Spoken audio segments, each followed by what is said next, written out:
Ahlan wa sahlan wa marhaban bikum. So excited to meet all of you again with another very important Arabic grammar topic. And recall that in the previous episodes we've talked about Sikh letters, and we said Sikh letters are three. The first one, as we said, can you recall, is Alif, and the second Wa, and the third is Ya. These three letters are known as Sikh letters, and these Sikh letters, whenever they end a word, there will be a specific rule to the word in terms of placing the fatha, the dhamma, the sukun, and even the kisra. Today we want to look at these following words. Look at the first one we have here. We have al-fatah, we have al-asr, and we have al-huda. Now on this side, we have these three words also, al-qadi, we have al-jani, and we also have al-bagi. These three words from the two columns, you see that the first column we have these three words ending with alif. And we've said that even though the ending looks like a ya, this is called alif Maqsur. And we also have the main alif standing here. Whenever these words which are nouns end with this alif, how do we place their dhamma, their fatha, and their kisra? On this side, we have the words al-jani, al-qadi, and al-bagi, ending with ya. These are how the Arabic nouns end. Sometimes they end with fat alif, and they could also end with ya. Whenever they end with these Sikh letters, how do we place the dhamma, the fatha, and the kisra? To begin with, we shall begin with the first, and that is when a noun ends with alif, and this is called al-Maqsur or al-ism al-Maqsur. That is a noun which ends with alif. However, when it ends with ya, it is called al-ism al-Manqus. So what are the Maqsur nouns? Nouns which end with alif. Now, let's look at the following sentences. We have ja al-fata, the boy came. We have darabtul fata, I beat the boy. And we have marartu bil fata, I passed by the boy. In all of these sentences, al-fata maintains its ending with the alif. There is no, you cannot see fatha there, you can see dhamma, and you can see sukun. Meanwhile, in the first sentence, ja al-fata, if we were to put Muhammad there, it would have been ja Muhammadun, Muhammad came, carrying dhamma. And in the second sentence, if we were to put darab to Muhammadan, it would have been Muhammadan.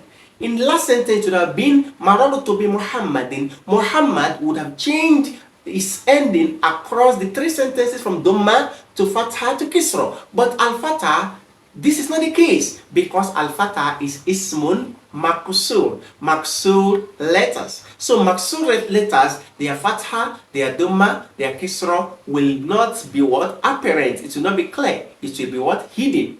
Now this is what we shall be discussing as we move on in our book today, An-Nahwu al-Wadih lil-Marhalati al-Ibtidaiyya, and the topic is al-Ism al-Mu'tal al-Akhir, the noun whose ending which have a Sikh ending.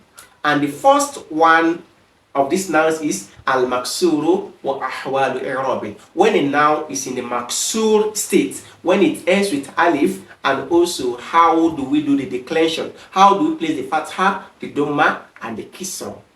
Now we have al-amthila examples. The first example we have here is Najal Fatah min al-Ghoraqi. The boy is saved, or the boy was saved from al-Ghoraq, from drowning.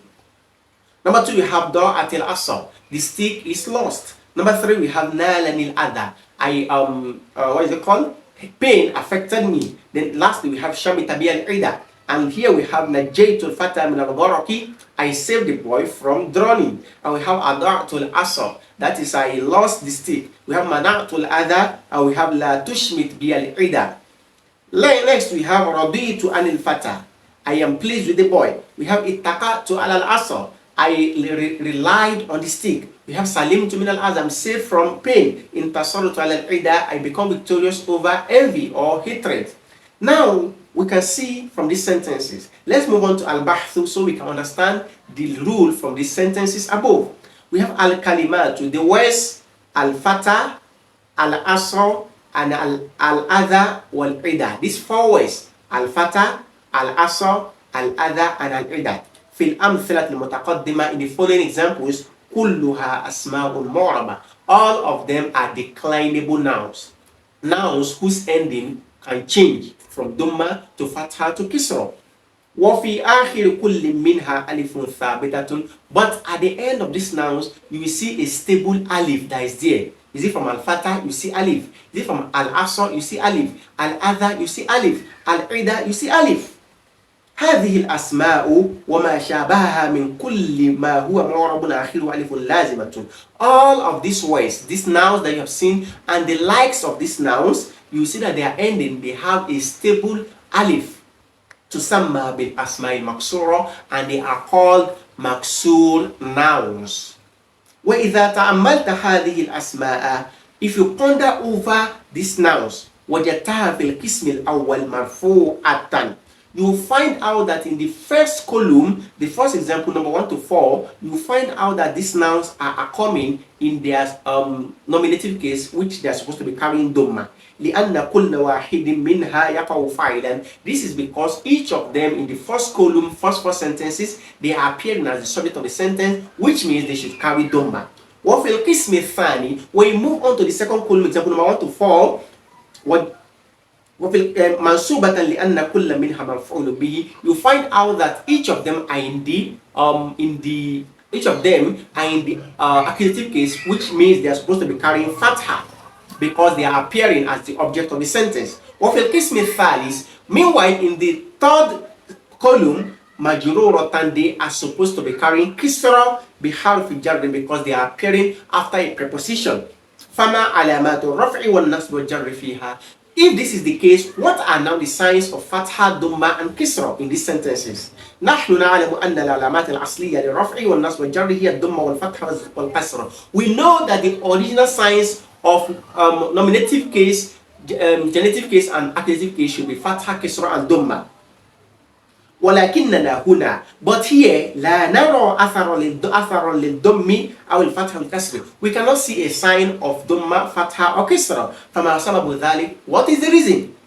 السبب, the reason, أن آخر كل كلمة من هذه الكلمات ألف, is that the ending of any of these words are ألف. والألف يتعذر تحريقها, and ألف is excused from it collecting fatha, kisra, dhamma. Whenever you have alif, it is excused from it to take fatha. It is given the excuse of taking fatha, kisra, dhamma. You will not put it. وَلِذَلِكَ بَكِيَتْ سَاكِنَةً. Therefore, alif remains sakin with sukun. وَقُدِّرَتْ عَلَيْهَا الدَّمَّةِ. And the dhamma will now be made to be hidden on it. في حالة الرفع, when it's supposed to be carrying dhamma. والفتحة في حالة النصب, and whenever it is supposed to be carrying fatha, the fatha will also be hidden. والكسرة في حالة الجر, and whenever it's supposed to be carrying kisra, the kisra will also be hidden. Now what is the rule? The rule says al-maqsur. When you hear the maqsur now, huwa kullu ismin mu'rabin akhiruhu alifun lazima. It is any noun that is declinable, that is supposed to change from fatha to kesra to dhamma, but it have alif at the end of it. Therefore, تقدر على آخر المقصور حركات الإعراب الثلاث. The signs of declension, the signs of i'rab, which are fatha, dhamma, and kisra, they will be hidden on the maqsur nouns.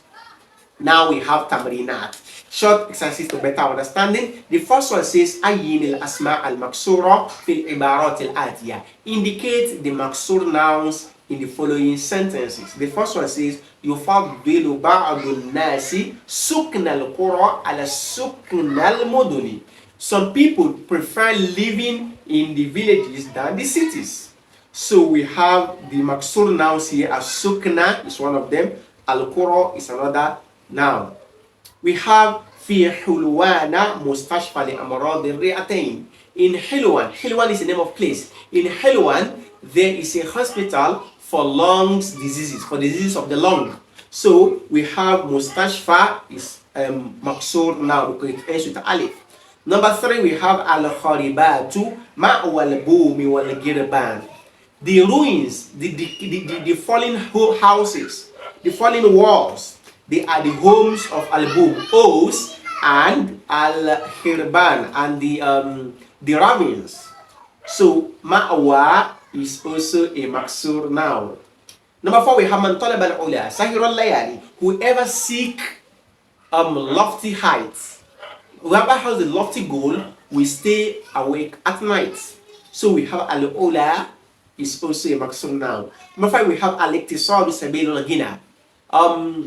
What's al-iktisadu? Al-iktisadu simply means frugality is the path to wealth. When you are being frugal, frugality is the path to make wealth.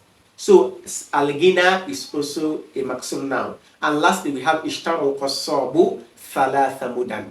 The butcher bought 3 ranches or 3 ranges. So mudan or ishtara is a Maqsur. Ishtara is not a Maqsur noun because ishtara is not a noun. Mudan is a Maqsur noun. Moving to Tamrin Thani, number 2, the instruction says Dar ila asma al-atiya fi jumali mufidatin. Place the following nouns in a complete sentence بحيث يكون كل منها مرة فاعلة, so that each of these nouns sometimes will appear as the object of the sentence, some other times they will appear as the object of the sentence, or some other times they will appear as a noun coming after a particle. So the nouns are al-huda, al-dhikra, al-muna, al-rida, and al-qura. Here, these are the sentences for all of these nouns appearing in these 3 cases. You can see them and study them. Moving to the exercise number 3, we have iti bi thalathi jumalin ismiyatin lil mubtada fi kulli minha ismun maqsur. Form 3 sentences, each of them should have form 3 nominal sentence, each of them should have a mubtada, a noun which begins it, and the noun should be in the maqsur state ending with alif. And here are the sentences. Moving to number 2, we have iti bi thalathi jumalin fa'iliyatin. Form 3 verbal sentences, al-fa'ilu fi kulli minha, in which the subject in each of them, ismun maqsurun, should be a maqsur noun ending with alif. Here you can see the sentences. And lastly here, iti bi thalathi jumalin al-maf'ulu bihi fi kulli minha ismun maqsur. Form 3 sentences, each of them should have an object of the sentence. The object should appear in the maqsur state, meaning it should end with alif. And here are the sentences. Now moving on to tamrinun fil i'rab, exercise on grammatical analysis. We have namudhaj, that is sample. The example we have is saqata nada ala al-azhar. The dew, the snow, fell on the flowers. So saqata is fi'l madi mabniyun ala al-fath, a past tense verb which is built upon fatha. And nada means which is dew, it is fa'ilun marfu'un wa alamatu raf'ihi marfu'un bi dhammati muqaddara ala al-alif. This is a fa'il, a subject of the sentence which has a hidden dhamma on the alif because it ends with alif. Then we have ala, this harf jarrin mabni ala sukun.